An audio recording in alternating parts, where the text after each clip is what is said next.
She's gonna get on this show one way or another.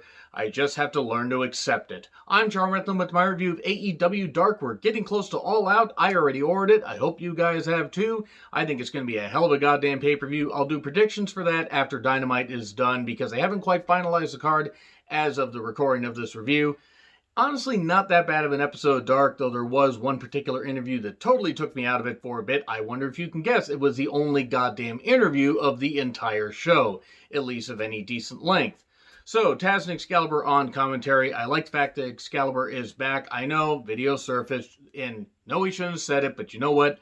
He addressed it. Owens addressed it, and it was addressed. It was not a good thing to say, but I'm glad Excalibur is back. And him and Taz have a good, good rapport. They have good chemistry. So, Eddie Taurus versus Shawn Spears. Eddie got in a few shots, used some power, but Shawn hit the C4, because of course he did, and got the victory, and then used the loaded glove. This loaded glove thing isn't really doing all that much for me, but that being said, at least they're trying to do something with Shawn Spears.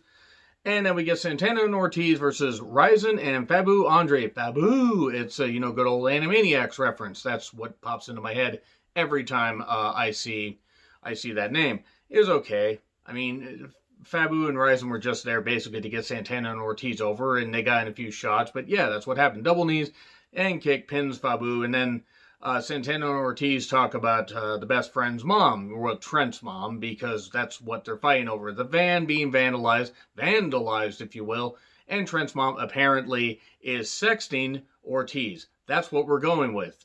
And wow, this really got dark very, very quickly. So then we have Allie with QT Marchelle versus Cassandra Golden. I think she's been on an episode of Dark or two. She has some good power. Allie, nice to see her away from Brandy, though. The one thing that kind of annoys me is that Brandy's theme is actually really catchy and pretty cool, and it's more over and more charismatic and better than she is. And yeah, by the way, enjoy the producer tale that just happened to pass by right there. But I like Allie. I'm glad they're featuring her, at least in a singles role here. And she was kind of getting in QT's face, like, what the hell are you doing? We're not really flirting, but oh, wait, I am, but oh, maybe I'm not. Poor QT, he's just getting bounced around a whole lot here. Yeah, it wasn't bad. Allie won with the down the rabbit hole, which that conjures up a whole bunch of things. The Blade would know all about that, right? I'm going to get in trouble for that one right there, but honestly, not that bad of a match. And then Dasha's trying to interview Santana and Ortiz, and the best friends attack. We are still going with this feud that I'm not sure too many people care about. It's sad because both teams actually aren't that bad. I mean, well, 3 of them aren't that bad, and Chuck Taylor is also there. Then we get Kazarian versus Angelico. Look, finally, something that could have been on Dynamite. Now, it's nice that they sprinkle some of these matches in on Dark. They could be featured on Dynamite. And Angelico is very talented. I've liked him since the Lucha Underground days. And Kazarian, his talent speaks for itself. Getting to meet him almost 2 years ago was a real treat. Really nice guy. Same with Daniel. Same with Scorpio Sky. It's where I got that sweet SCU shirt that I'm trying to point to back there because, hi, I understand how cameras work. And the match wasn't that bad. Nice mat work. Some great submissions by Angelico.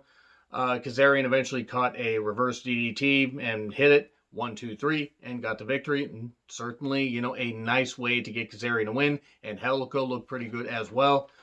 I wouldn't mind seeing Angelico get a few single matches just to see what he can do because he is a pretty good singles wrestler. But they do have a lot of tag teams, and him and Jack Evans certainly aren't that bad, even if they don't win all that much. And then Shivani interviews Brandy in her action figure. I couldn't tell the difference because both have about the charisma of a dead zebra. Brandy does not deserve the racism or the sexism she gets directed towards her, though I will say this much. If it wasn't for who she was married to, she would not have this position because, sorry, she wouldn't. Same thing if you reverse it and it's Cody that, was riding her coattails. The coattails, if you will. Brandy just is talking about Anna Jay because Anna Jay choked her out and ending to Dynamite that I did not particularly care for. And yeah, I got railed against, but whatever. It's my opinion. I understand why some people liked it, but here's the thing. I don't like the Dark Order gimmick. Now they're trying to have Anna Jay and Brandy have a match. Because that's what we've been crying out for more, is Brandy in the goddamn ring. Brandy on the mic or in the ring is embarrassing. It's embarrassing to fucking watch. It really, I'm sorry, it's fucking embarrassing. And then she talks about how Anna Jay had to get permission from Daddy Brody. She proceeds to talk about Brody Lee. Proceeds to say Daddy Brody a few too many times. One time was one time too many, and she says it at least 4 or 5. It was actually pretty damn disgusting. Well, not even disgusting, just like, what the fuck? It's like, Gretchen, stop trying to make fetch happen. It's not going to happen. Stop trying to make Daddy Brody happen. It's not going to happen. Yeah, Brandy did this, and this is supposed to drum up interest, and I'm supposed to be interested in seeing Anna Jay versus Brandy at, please don't do it at All Out. Please don't hotshot this to All Out. God damn it, please don't. And then we get Donnie Primetime and Ryan Rembrandt versus the Gun Club. Donnie and Ryan both have something.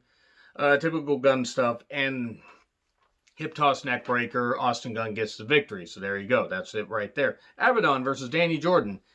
Abaddon, love her gimmick. Absolutely love her gimmick. Think she's great. Danny Jordan, was a fan of her, when I first saw her on the Circle Squared, NWA Circle Squared, and noticed was like the real Mean Girl. Oh, I love Mean Girls, you know what? So I'm like right there, I'm locked in. She's good on the mic and young enough to where she can get even better in the ring.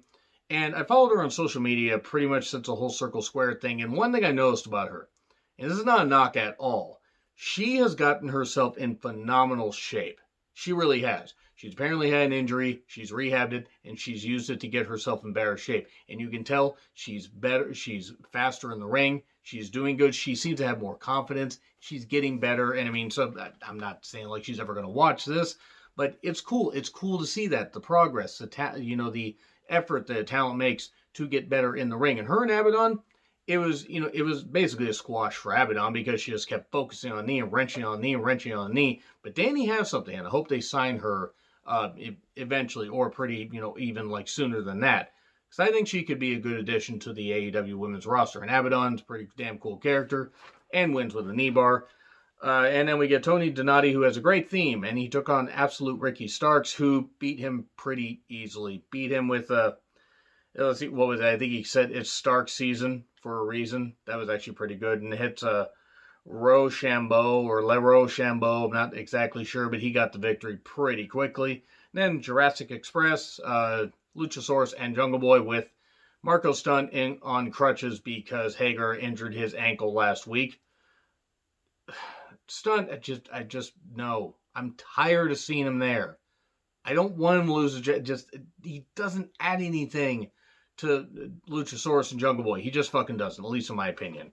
And they took on John Cruz and David Ali. John Cruz kept, hitting and running and everything. Oh no, the big old scary dinosaur is scaring me, so I'm not going to help out my tag partner.